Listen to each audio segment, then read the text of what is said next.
the government has gazetted a new legislation for the Anti-Terror Act, and already several sections of society, including several political parties, have taken a position against this Anti-Terror Act. We as Young Lawyers Association also have always called out against anti-terror legislation or terror legislations which the government has periodically, consistently brought against democratic activities of people. So the anti-terror legislation or the Anti-Terror Act, I would say, is the next phase of the Prevention of Terrorism Act. As you already know, the Prevention of Terrorism Act was passed in 1979, and for nearly 3 decades it was almost exclusively only used against Tamil people. And then soon after the Easter Sunday attack, it was used against Muslims. And you might remember that within a few weeks, nearly 2,000 Muslims were arrested under the Prevention of Terrorism Act. And several of them had nothing to do with the Easter Sunday or any form of violence, and they were arrested because they fell into the wrong profile. So the southern part of the country did not see the implication of the Prevention of Terrorism Act until, of course, very recently 3 students from the IUSF got arrested. And then now the entire country realizes what the Prevention of Terrorism Act was and has been. And therefore there has been a change of mindset in what anti-terror legislation can do in a civilized society. So the government also in the last few months have been saying we need to repeal the Prevention of Terrorism Act. But what the government is saying, which is different to what people have been saying and victims of Prevention of Terrorism Act have been saying, is that they want to bring in a new legislation which is better than the Prevention of Terrorism Act and which is more concerned or more protective of human rights of the people. But when we looked at the Anti-Terror Act, when we looked at the act which has been gazetted, now the Prevention of Terrorism Act is around 30 provisions inside the legislation. When we look at the Anti-Terror Act, it's nearly 100 provisions in the legislation, and it is very expansive. It covers a broad range of offences. When you look at the Anti-Terror Act, we don't know what is an offence of terrorism and what it is not.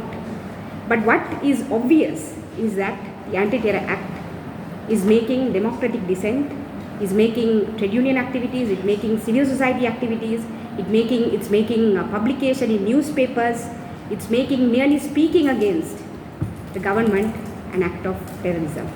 So even when the PTA was in existence and when people used to ask us, would this be considered as an act of terrorism, even as lawyers, we are unable to say what is considered as terrorism and not by the government, even under the PTA. So under the Anti-Terror Act, this ambiguity in what constitutes an act of terrorism in itself is broadening. And moving forward, if this act is passed, then we would no longer know, even if we get on the street and protest, we would no longer know whether we can be considered as terrorists and be arrested by the government.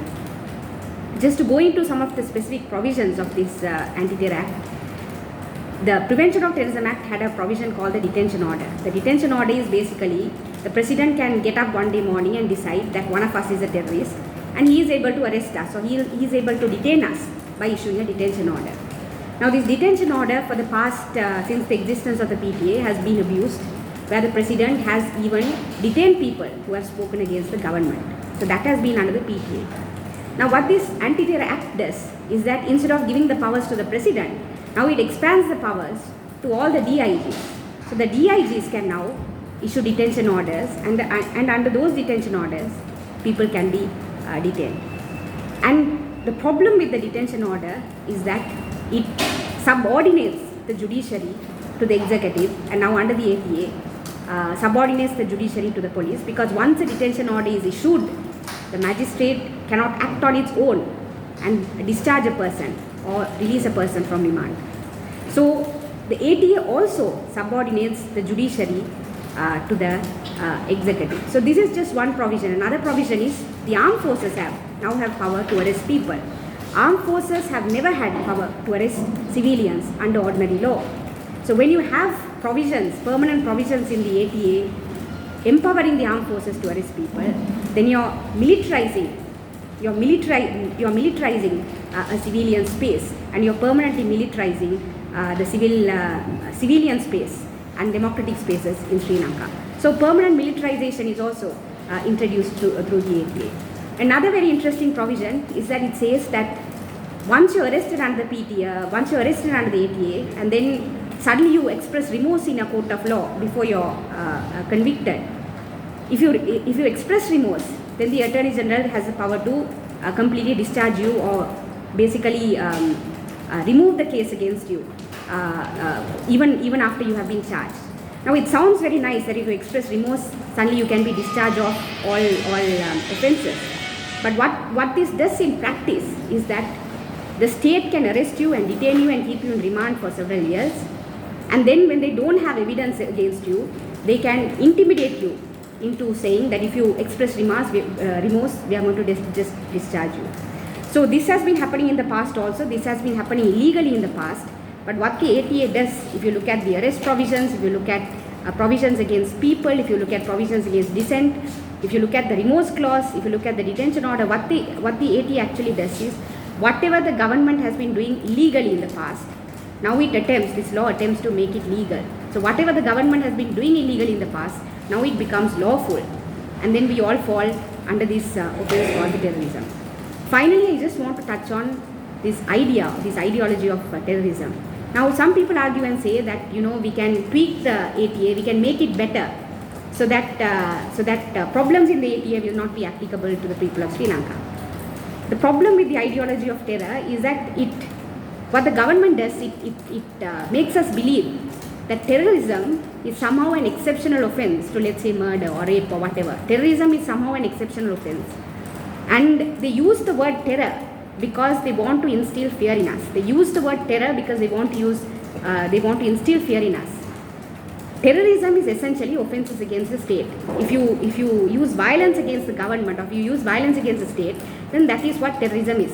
And our penal code already has provisions for violence against the state. ICCPR Act has provisions for violence against the state. The Public Security Ordinance has protections against violence against the state.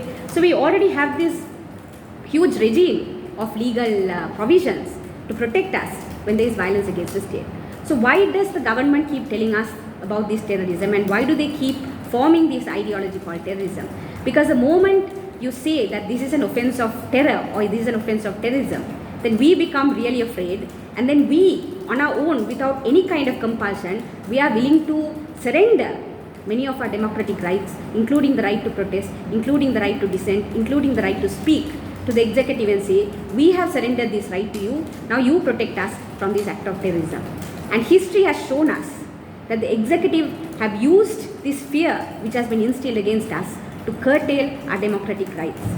So that is why lawyers, and including young lawyers associations such as ourselves, we keep saying the problem is not against whether the PTA is better than the ATA or the ATA is better than the PTA. The problem is the ideology of terror, and any anti-terror legislation will curtail democratic rights against people. So therefore we need to oppose it as a whole and not get into this debate of whether the Anti-Terror Act is in fact better than the PTA or not. So that is what we are urging from people, to completely oppose this legislation. We already have several legislation dealing with offences against the state, so we don't actually need a new offence called terrorism. But in fact, if the government insists and says no, now we have moved forward, the world has moved forward and so on, what we have been proposing is to bring an offence under the penal code, so that this offence, the persons who have been arrested under this offence will also be protected under the normal criminal procedure of this country. Thank you. Swasthika Arulingam, Young Lawyers Association.